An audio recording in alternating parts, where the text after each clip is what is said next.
Khalifa the ruler, Prithviraj Kumaran ಅವ್ರದ ಚಿತ್ರ ಇದು. ಈ film again Prithviraj sir he is working in Varanasi film ಅಲ್ಲಿ ಕೂಡ ವರ್ಕ್ ಮಾಡ್ತಾ ಇದ್ದಾರೆ.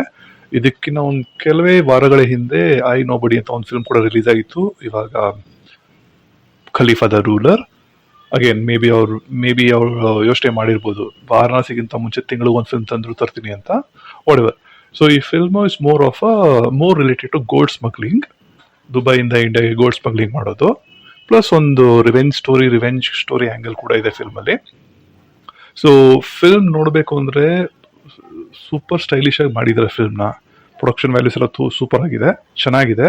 ಆದರೆ ಕತೆ ಅಷ್ಟಕ್ಕಷ್ಟೇ. ಫಿಲ್ಮ್ ನೋಡ್ಬೇಕಾದ್ರೆ ನಿಮಗೆ ಕೆಲವು ಪಾಯಿಂಟ್ ವಿಕ್ರಮ್ ಫಿಲ್ಮ್ ಜ್ಞಾಪಕಕ್ಕೆ ಬರುತ್ತೆ, ಕೆಲವು ಅಯ್ಯನ್ ಅಂತ ಒಂದು ಸೂರ್ಯ ಅವ್ರ ಫಿಲ್ಮ್ ಇತ್ತು ತೆಲುಗುನಲ್ಲಿ ವೀಡೋ ಕಡೆ ಅಂತ ಮಾಡಿದ್ದಾರೆ, ಆ ಫಿಲ್ಮ್ ಕೂಡ ಜ್ಞಾಪಕಕ್ಕೆ ಬರುತ್ತೆ ನಿಮಗೆ. ಸ್ಟೋರಿ ವೈಸ್ ಅಂತ ಸೂಪರ್ ಡೂಪರ್ ಏನಿಲ್ಲ, ಹೇಳ್ಕೊಳ್ಳೋ ಅಂಥದ್ದೇನಿಲ್ಲ, ನಮಗೆಲ್ಲ ಗೊತ್ತಿರುವಂಥ ಸ್ಟೋರಿಗಳೇ ಇರೋದಿದು. ಅದನ್ನ ಬಿಟ್ಟು ಪೃಥ್ವಿರಾಜ್ ಅವರು ಆ್ಯಕ್ಟಿಂಗು ಚೆನ್ನಾಗಿ ಮಾಡಿದ್ದಾರೆ. ಫಿಲ್ಮ್ ಅಲ್ಲಿ ಸ್ಟೋರಿನೂ ಅಂತ ಏನು ವರ್ಕೌಟ್ ಆಗಿಲ್ಲ, ಲವ್ ಸ್ಟೋರಿ ಒಂದಿದೆ ಅದು ವರ್ಕೌಟ್ ಆಗಿಲ್ಲ. So at the end of the movie ನಿಮ್ಗೆ ಏನು ಗೊತ್ತಾಗುತ್ತೆ ಅಂದರೆ ಇದು ಜಸ್ಟ್ ದ ಫಸ್ಟ್ ಪಾರ್ಟ್, ಇನ್ನೂ ಒಂದು ಪಾರ್ಟ್ ಬರುತ್ತಂತೆ ಈ ಫಿಲ್ಮ್ದು, ಆ ಥರ ರೆಡಿ ಮಾಡಿದ್ದಾರೆ, ಆ ಥರ ತೋರಿಸಿದ್ದಾರೆ.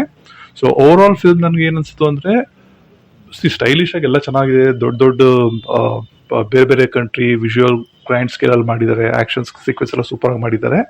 ಬಟ್ ಓವರ್ ಆಲ್ ಸ್ಟೋರಿ ನೋಡಿದರೆ ಅಂತ ಹೇಳ್ಕೊಳ್ಳೋವಂಥ ಸ್ಟೋರಿ ಏನಿಲ್ಲ, ಜಸ್ಟ್ ನಾರ್ಮಲ್ ಓಕೆ ಮೂವಿ.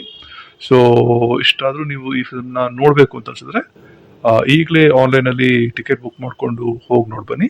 ಅದಕ್ಕಿಂತ ಮುಂಚೆ ಇನ್ನೊಂದು ಕೆಲಸ ಏನು ಮಾಡಬೇಕು ನೀವು ಅಂದರೆ, ನನ್ನ ಚಾನಲ್ಗೆ ಇನ್ನೂ ಸಬ್ಸ್ಕ್ರೈಬ್ ಆಗಿಲ್ಲ ಅಂದರೆ ಸಬ್ಸ್ಕ್ರೈಬ್ ಬಟನ್ ಒಂದು ಒತ್ಬಿಡಿ. Thank you, have a great day.